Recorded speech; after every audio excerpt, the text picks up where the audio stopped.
આ એક સવાલ મારા ભાઈનો પણ છે અને બીજા ઘણા બધા લોકોનો અહીંયા છે કે વૈભવીના પાત્રને તમે શરૂઆતમાં બહુ ઘમંડી બતાવ્યું છે, પાછળથી એને આવી લાચાર કેમ ચિતરી? તમે વૈભવીને અન્યાય નથી કર્યો? કેટલાક લોકોની લાચારીમાં પણ એક કન્વિક્શન હોય છે. આવું હું સમજી છું સમય સાથે. એ લોકો લાચારી પણ બહુ કન્વિનિયન્ટલી ગોઠવી લેતા હોય છે અને વૈભવીનું જે પાત્ર છે એ આ કન્વિનિયન્ટ લાચારીનું પાત્ર છે. એ બધું જ કરી જુએ છે. એ બ્લડ બોટલ લાવે છે, ફોડે છે, હાથ કટ કરે છે, તમામ પ્રયાસો એવા કે જેમાંથી સિમ્પથી જન્મે, જેમાંથી કોઈક રીતે વસુમાં સ્ટેન્ડ લે અને અભયને કહે કે હવે તારે ઘરની બહાર પ્રિયાને મળવા જવાનું નથી. પણ વસુમાં એક એવું વ્યક્તિત્વ છે જે કોઈના પણ પર્સનલ સંબંધોમાં, પ્રશ્નોમાં કોઈ જગ્યાએ રસ લેતા નથી. એટલી હદ સુધી કે એ અભય અને વૈભવીના પહેલા ઝઘડા વખતે જ્યારે અભય ઘરમાં હિંમતથી અનાઉન્સ કરે છે કે મારે અને પ્રિયાને આ પ્રકારના સંબંધો છે, એ પણ એક બહુ ઇન્ટરેસ્ટિંગ સાઈડ છે આખી વાતની કે અભય ક્યાંય સુધી આ વાત કહેતો નથી અને જ્યારે પિતા આવી જાય છે ત્યારે પહેલી વાર અભય ઉઘડીને આ વાત કહે છે. અને એ કદાચ એટલા માટે કે આખી જિંદગી એને લાગ્યું કે આખા ઘરનો બોજ મારા ખભે છે અને સડનલી એને રિયલાઇઝ થાય છે કે છે મારી ઉપર પણ કોઈ છે, હવે મારે બધું કરવાની જરૂર નથી. અને પહેલી વાર એ પોતાની જિંદગી જીવવા માટે બારી ખોલે છે અને આકાશ જુએ છે. એવું નક્કી કરે છે કે હવે પિતા આવી ગયા છે, he will take care. Now the man of the house is back. I don't have to be that. અને એ વાત જ્યારે અભય ઘરમાં કહે છે અને વૈભવી કે તમે કશું કહેતા નથી એમ, ત્યારે વસુમાં કહે છે કે તું આ ઘરની પુત્રવધુ છે, તને સન્માન મળશે. અભય તારી એની જવાબદારીમાંથી કોઈ દિવસ એક ડગલું પણ પાછું ભરે તો તું મારી પાસે આવી શકે છે, પણ જો પ્રિયા સાથેના સંબંધની ચર્ચા હોય તો એ તમારે ઉપર બેડરૂમમાં જઈને કરવાની. અને વૈભવીને પહેલી વાર એવું સમજાય છે કે હવે લાચારીનું હથિયાર વાપર્યા સિવાય બીજો કોઈ રસ્તો રહેતો નથી. એના સ્વીકારમાં પણ એક પ્રકારનું કેલ્ક્યુલેશન છે. જો એ નહીં સ્વીકારે, ઝઘડતી રહેશે, અમુક રીતે વર્તશે, તો જેટલો અભય છે એ પણ જતો રહેશે. એટલે અભયને આ ઘરમાં રોકવો હોય, એની સિમ્પથી જીતવી હોય, એની પાસેથી અમુક પ્રેમની, સહાનુભૂતિની, કરુણાની, દયાની, ઇન્ટુ ઇન્વર્ટેડ કંઈ પણ અપેક્ષા હોય તો લાચાર બન્યા સિવાય છૂટકો નથી. એટલે વૈભવી, કારણ કે અગેન એન્ડમાં જ્યારે વસુમાં ઘરમાંથી પૈસા લે છે ત્યારે વૈભવી ચારે તરફ એ શોધખોળ કરવાનો પ્રયત્ન કરે છે કે આ પૈસા ક્યાં ગયા. એટલે એની પ્રકૃતિ બદલાઈ નથી, એનો સ્વભાવ બદલાયો છે. એણે એવું નક્કી કર્યું છે કે આ લોકો સાથે અત્યારે આમ વર્તવામાં ડાપણ છે. એટલે એ લાચાર નથી જ, કોઈ પણ સંજોગોમાં વૈભવી લાચાર હોઈ શકે જ નહીં. એ તો કોઈ પણ એક ક્ષણે પોતાના પિતાને ત્યાં જતી રહે. She is the only child. એના પિતાને કોઈ તકલીફ જ નથી, એ તો પાછી જાય તો ત્યાં રહી જ શકે એમ છે, પણ એ જતી નથી. એને તો અહીં જ રહેવું છે, અભયની પત્ની તરીકે જ ઓળખાવું છે, અભયના માલિક રહેવું છે. એટલે પ્રિયાના ભાગે વૈભવીએ ફેંકેલો ટુકડો આવે એ વૈભવીની જીત છે. રાત પડે એને પોતાને ઘેર પાછા આવવું જ પડે, ત્યાં વૈભવી જીતે છે. એ પ્રિયા સાથે રહેવા જતો રહેતો તો વૈભવીની ઓપન હાર છે જે એ નહીં સ્વીકારે એઝ અ કેરેક્ટર. અને આ એક માનવ સ્વભાવનો લેયર છે જે બહાર નીકળે છે. એટલે વૈભવી જરાય લાચાર નથી, ક્યારેય નહોતી, હોઈ શકે જ નહીં મારે હિસાબે. આ મારો જવાબ છે. કોઈને આ વિશે કંઈ કહેવું હોય તો.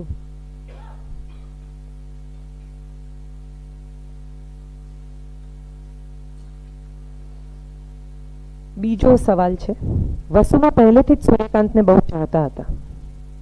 આ સવાલ તો મને લાગે છે એટલા બધા લોકોએ મને જુદી જુદી રીતે, જુદી જુદી જગ્યાએ, પત્રોથી, ઈમેલથી, ફોનથી, અમારા અમદાવાદના ફંક્શનમાં પણ ઓલમોસ્ટ ઓપન આર્ગ્યુમેન્ટ થઈ ગયેલી આ સવાલ પર કે એમણે સૂર્યકાંતના જીવતા એનું શ્રાદ્ધ કેમ કર્યું. આઈ થિંક હું જે ચહેરાઓ જોઈ રહી છું એમાં પણ ઘણા લોકોને આ સવાલ છે. જે લોકો હિન્દુ ધર્મ સમજતા હોય, શ્રાદ્ધની વિધિ સમજતા હોય, એ બધાને સમજાશે કે શ્રાદ્ધ એ ગયેલા આત્માને મુક્ત કરવાની વિધિ છે. એમાં આપણે કંઈ કરવાનું રહેતું નથી. જે વ્યક્તિ મૃત્યુ પામી છે અથવા ગઈ છે એનું આ જગ્યાએથી, આ કુટુંબથી, આ દુનિયાથી મુક્તિ થાય. 4 પિંડ સારવાના હોય છે. એ 4 પિંડ એમ કે છે કે હવે એ વ્યક્તિ આ જગતને છોડીને જે જગતમાં ગઈ છે ત્યાં સ્થિર થાય, એને શાંતિ મળે. એટલે શ્રાદ્ધની વિધિ એ વસુમાએ એમના મરી ગયા માટે નથી કરી. આ દલીલ મેં અંદર ઇનફેક્ટ ચેપ્ટરમાં કરી છે. દીકરાઓ સાથે જ્યારે વાત કરે છે ત્યારે આ દલીલ છે, જ્યાં એ કહે છે કે હું એમને મુક્ત કરું છું એમની જવાબદારીઓમાંથી. આજ સુધી હું એમની રાહ જોતી હતી, હવે નહીં જોઉં. હવે એ આવે તો બહુ સરસ, પણ જો એ ન આવે તો મારી અંદરનો ફફડાટ શાંત કરવા માટે મારે કંઈક કરવું પડશે. અને એ આ મુક્તિની વિધિ છે. જ્યાં એમના પિતાનું શ્રાદ્ધ કરેલું, જ્યાં સૂર્યકાંત સાથે નહોતા ગયા અને વસુમાએ જઈને દેવશંકર મહેતાનું શ્રાદ્ધ પુત્રવધુએ કર્યું. અગ્નિદાહ પુત્રવધુએ આપ્યો અને દેવશંકર મહેતા એવું કહીને જાય છે કે મારી ચિતાને અગ્નિદાહ મારી પુત્રવધુ આપે, પુત્ર નહીં. એ જ જગ્યાએ જઈને વસુમા સૂર્યકાંતનું શ્રાદ્ધ કરે છે. ખરેખર આ શ્રાદ્ધ એ પોતાને માટે કરે છે, સૂર્યકાંત માટે નથી કરતા. આ એક એવી વિધિ છે જેમાં એ પોતાની જાતને એવું સમજાવે છે કે હવે એ કદાચ ન પણ આવે. એટલે આ શ્રાદ્ધની વિધિ છે એ કોઈ સૂર્યકાંતને અમુક રીતે ઉતારી પાડવાની કે એમને કોઈક રીતે નાના દેખાડવાની વિધિ નથી વસુમાના પક્ષે. આ એ પોતાની જાતને સમજાવે છે કે હવે ન આવે તો કંઈ વાંધો નહીં. હવે એ જ્યાં છે ત્યાં સુખી થાય, સ્થિર થાય, અને હવે આજ પછી હું મારી જિંદગી જીવીશ અંગત રીતે, જે મારે આટલા વર્ષોથી જીવવાની ઈચ્છા હતી તે. મેં એક લાઈન વચ્ચે વાપરી છે જ્યાં સૂર્યકાંત કહે છે કે તું આટલી બધી રૂપાળી હતી, તને પુરુષો કોઈ જિંદગીમાં આવ્યા નહીં. અને ત્યાં વસુમા એને કહે છે કે કદાચ એવું હશે કે મારામાંની માં એટલી ડોમિનેટિંગ હતી કે જેટલી વખતે પુરુષે મારામાં સ્ત્રી શોધવાનો પ્રયત્ન કર્યો એટલો વખત એને માં જ દેખાઈ હશે. એને મારામાંની એ સ્ત્રી જડી જ નહીં હોય, કારણ કે મેં જ એને ક્યાંક ખોઈ નાખી છે. એટલે હવે તમે આવો કે નહીં, મારે મારામાંની એ સ્ત્રીને શોધવી છે. અને ત્યાં શ્રાદ્ધની વિધિની એ વાત છે કે તમે હવે મુક્ત છો, હું તમને તમારી જવાબદારીમાંથી મુક્ત કરું છું.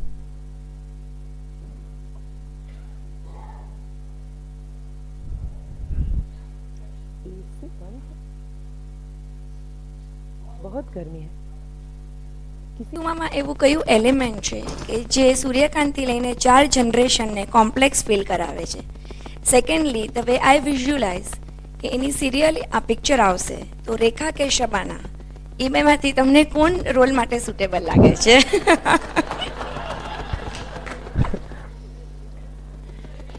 Because character shouldn't dilute with whatever. Yes.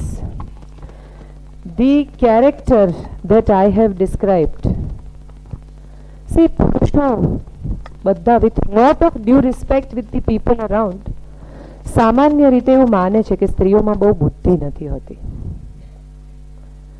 અને બુદ્ધિશાળી સ્ત્રી સાથે જીવવું એક પુરુષ માટે બહુ ડિફિકલ્ટ છે. સવાલો પૂછતી પત્ની કોઈને જોઈતી નથી.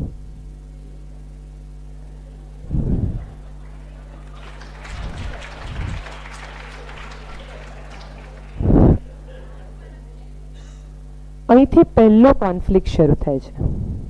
પરણ્યાની પહેલી રાત્રે પુસ્તક વાંચતી પત્ની એના કોન્સેપ્ટમાં જ નથી. એ ઘૂંટો તાણીને બેઠી હશે અથવા રડતી હશે અથવા અમુક પ્રકારની હશે, એવો એક કોન્સેપ્ટ એના મનમાં છે. એટલે સૌથી પહેલો કોન્ફ્લિક્ટ તો એ છે કે એનો આખો ભ્રમ તૂટી ગયો. એણે પોતાનો અંબોડો જાતે છોડી પાડેલો, દાગીના કાઢી નાખેલા, કમ્ફર્ટેબલ થઈ ગયેલી. એટલે હવે હું અહીંયા રહેવાની છું, એવું એક આખું એનો આઉટલુક હતો કે આ મારું ઘર છે, અહીંયા શું મને તમે બધું, હું તો આઈ એમ ફાઇન. એના પુસ્તકો લાવીને એણે એના રૂમમાં ગોઠવી દીધેલા. એટલે સૌથી પહેલો જે આ ભાઈને શોક લાગ્યો તે એ કે હાલ્લા આ તો બધું એણે જાતે કરી લીધું. એણે મારી રાહ નથી જોઈ, એણે મને એવું પણ નથી પૂછ્યું કે કેમ મોડું થયું. એણે પોતાની પ્રવૃત્તિ શોધી કાઢી છે. એક પુરુષને પોતાની મદદ વિના સુખી થઈ શકતી સ્ત્રી બહુ સ્વીકાર્ય નથી. મારા વિના પણ મજા કરે છે, એ વાત બહુ કમ્ફર્ટેબલ નથી. હું આજે નાટક જોવા જાઉં છું અને તમે ઘરે છો ને? ના, મારે બહાર જવું છે. આ સૌથી પહેલો કોન્ફ્લિક્ટ છે બે જણા વચ્ચે. અને એ પછી વસુની કમ્ફર્ટ, એની બુદ્ધિ, જે પિતાની સાથે મને નથી ફાવતું એ પિતા એનું કયું કરે છે. દુશ્મનનો દુશ્મન મારો દુશ્મન. દેવશંકર મહેતાને કાંઈ સમજ પડતી નથી એવું માનતા પિતા, એવું માનતા સૂર્યકાંત એક પળે એવું ધારવા માંડે છે કે આ બધી એક ગેંગ છે, આ લોકો બધા ભેગા થઈને મારી વિરુદ્ધ કોન્સ્પિરસી કરે છે. એવું કંઈ હોતું નથી. એક ઘરમાં એકતા સિવાય કોઈ કોન્સ્પિરસી વિચારી શકે જ નહીં.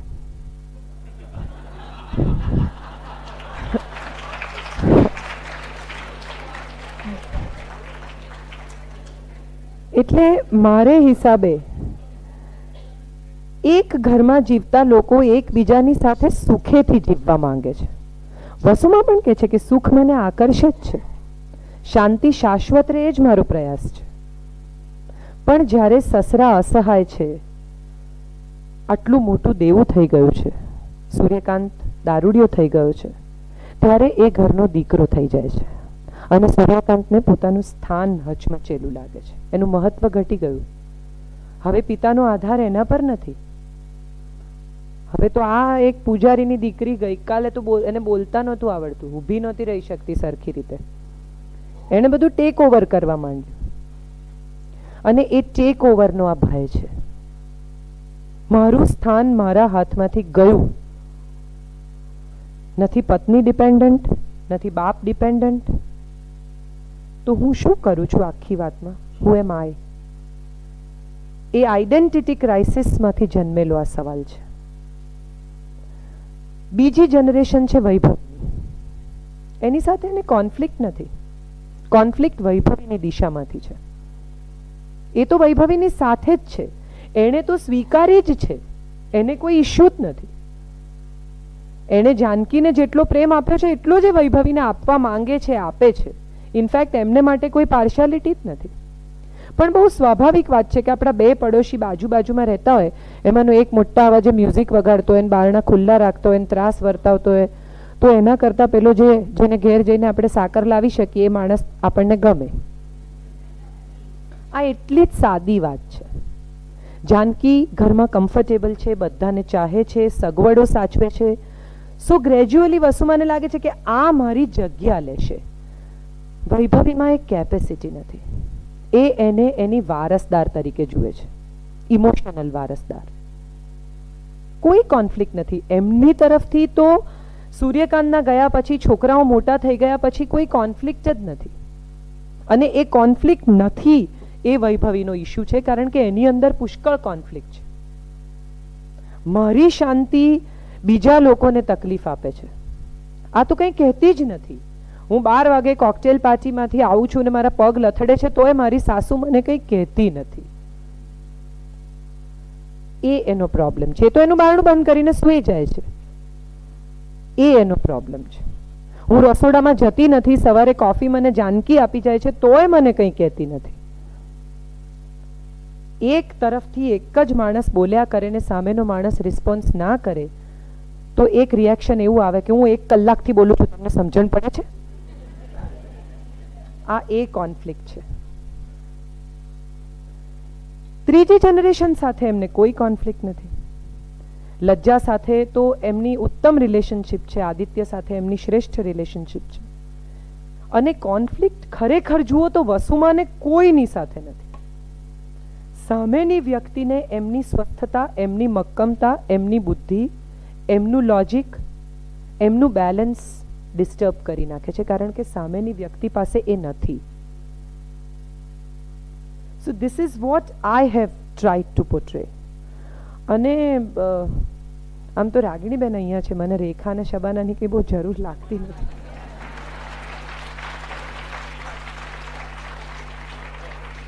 એક ગુજરાતી એક્ટ્રેસ જેટલો ગુજરાતના બેકગ્રાઉન્ડને ન્યાય આપી શકે એટલો હું નથી માનતી કે બીજી કોઈ ભાષાની સ્ત્રી ગુજરાતી બેકગ્રાઉન્ડને, અને રાગિણીબેને તો કરી છે 7 પગલા આકાશમાં.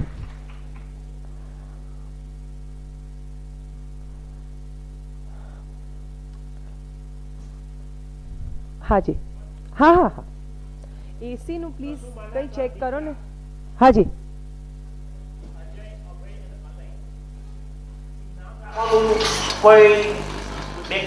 હા છે, હા છે. આ મારું પોતાનું અંગત લોજિક છે, પણ છે.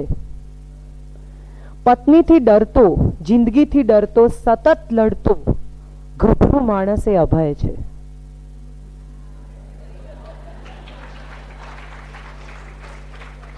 જે નિષ્ફળ છે પ્રોફેશનલી, ઇમોશનલી, પત્નીથી પણ જેને સતત એવું લાગે છે કે મારી પત્ની કમાય છે ને હું કમાતો નથી, જે જીતી નથી શકતો તે અજય છે.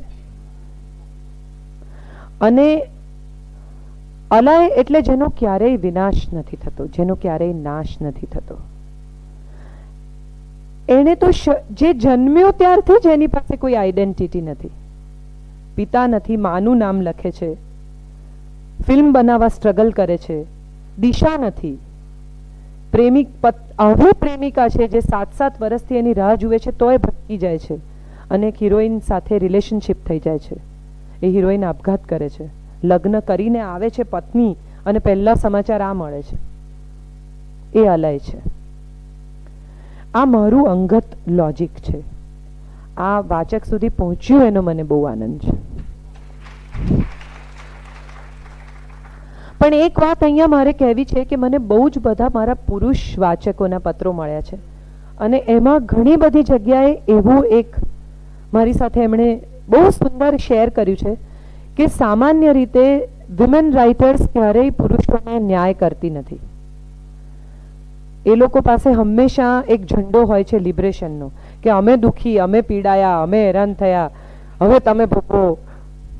પણ મારા આ પાત્રો સાથે મેં બહુ સેન્સિટિવ થવાનો પ્રયત્ન કરીને એક પુરુષની જેમ પણ વિચારી જોયું છે. એટલે અભયની રિલેશનશિપ એ લેવલ પર થાય કે જ્યાં પહોંચીને મારા ગુજરાતી વાચકોએ એક એક્સ્ટ્રા મેરિટલને સ્વીકાર્યું છે. મને એક પણ માણસ એવું નથી કહ્યું મારા આટલા ચિત્રલેખાના જે કોઈ 14 લાખ રીડર્સમાંથી કે આ પ્રિયા સાથેની રિલેશનશિપ ખોટી છે, ના થવી જોઈએ. એક પણ પત્ર એક્સ્ટ્રા મેરિટલના વિરોધમાં નથી આવ્યો.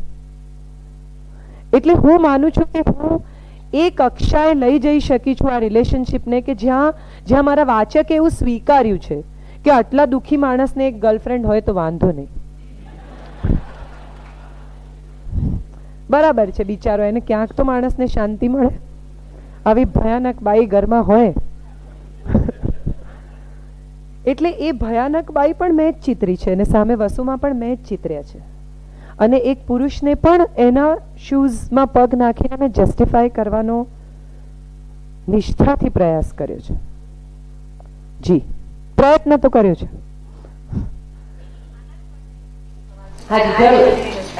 દરેક વ્યક્તિને તમે પૂરતો જ ન્યાય આપ્યો છે, પણ આ જે પુરુષના પાત્રને જે તમે એક્સ્ટ્રા મારેલા અફેરમાં 3 જણાને એવા બતાવ્યા છે, એ તમે એ ખરેખર અત્યાર સુધી ભલે કોઈ પૂછ્યું નથી, પણ મને એવું લાગી રહ્યું છે કે એનાથી તમે એને જસ્ટિફિકેશન આપો છો કે it can be accepted which is really not accepted. I think એક તો એક્સ્ટ્રા મરાઇટલ શબ્દ મેં પણ વાપર્યો, પણ એ ખોટો છે. The word is post marital. લગ્ન પછી થયેલો સંબંધ, વધારાનું તો ક્યાં કંઈ છે જ આપણી પાસે. એક્સ્ટ્રા તો કંઈ નથી. આ તો બધું જોઈએ છે તે જ છે, એક્સ્ટ્રા હોય તો માણસ કાઢી નાખે. સ્ત્રી પાત્ર પણ એટલી દુઃખી હોય. કરી શકે. એમાં એક વિવેક અંજલિને બતાવી 43માં અંજલિ છે અને એમાં એક 73માં ચેપ્ટરમાં એક સિક્વન્સ છે વિવેકનો.